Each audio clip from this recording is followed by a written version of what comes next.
শাহজাদপুর উপজেলা স্বাস্থ্য কমপ্লেক্স পরিদর্শন করলেন গ্রুপ ক্যাপ্টেন আলহাজ মোহাম্মদ ওয়াসেক খান মজলিস মহর অবসরপ্রাপ্ত।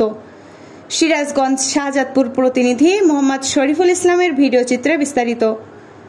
সিরাজগঞ্জ শাহজাদপুর মাওলানা সাইফুদ্দিন এহিয়া খান মজলিস 1961 সালে 34 শয্যা বিশিষ্ট শাহজাদপুর উপজেলা স্বাস্থ্য কমপ্লেক্স প্রতিষ্ঠা করেন।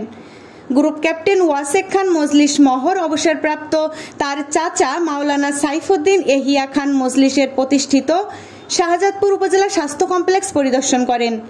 পরিদর্শনকালে শাহজাদপুর উপজেলা স্বাস্থ্য কমপ্লেক্সের রোগী এবং ডাক্তারদের সাথে কথা বলে রোগীদের খোঁজ খবর নেন, রোগীদের সুস্বাস্থ্য কামনা করেন, হাসপাতাল আধুনিকায়নের প্রতিশ্রুতি দেন। পরে দেশনায়ক তারেক রহমানের 31 দফা বাস্তবায়নের লক্ষ্যে পোতাজিয়া ও রাউতারা গণসংযোগ করেন এবং জনসাধারণের মাঝে লিফলেট বিতরণ করেন।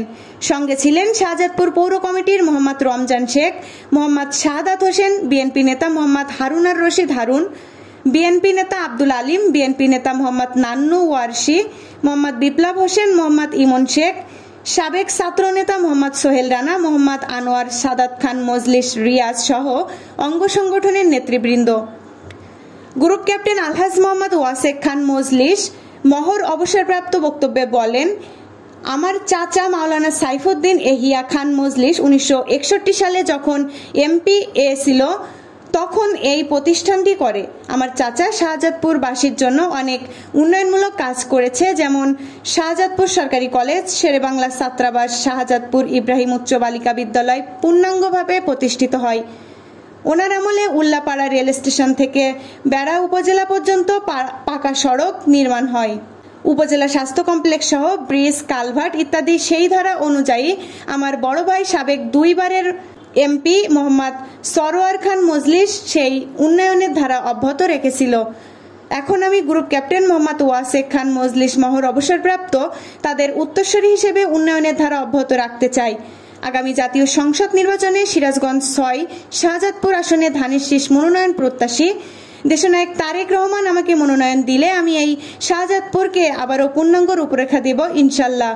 আপনারা সবাই আমার জন্য দোয়া করবেন। জি, আমি এখানে হসপিটালের যিনি কর্মকর্তা আছেন ওনার সাথে কথা বললাম। এখানে ডাক্তারের স্বল্পতা আছে দেখলাম, এবং এটা প্রতিষ্ঠিত হয়েছে 1960 সালে, 61 সালে প্রতিষ্ঠিত হয়েছে। তখনকার স্ট্যান্ডার্ড অনুযায়ী এটা ভালোই ছিল, কিন্তু এখন ওটা চলে না। ইনফ্যাক্ট আরো অনেক উন্নয়ন করতে হবে। আমি বিশেষ করে দেখলাম জানালা দরজা যেগুলি আছে, বেড টেড আছে, এগুলি জরাজীর্ণ অবস্থা হয়ে গেছে। এগুলিকে ব্যাপক উন্নয়ন করতে হবে। ডাক্তার যে পরিমাণ ডাক্তার দরকার সেই পরিমাণ ডাক্তার নাই। তা আশা করি আমরা যদি আসতে পারি ওই সব দিকে দৃষ্টি দেব এবং এগুলির উন্নয়ন ইনশাল্লাহ করব।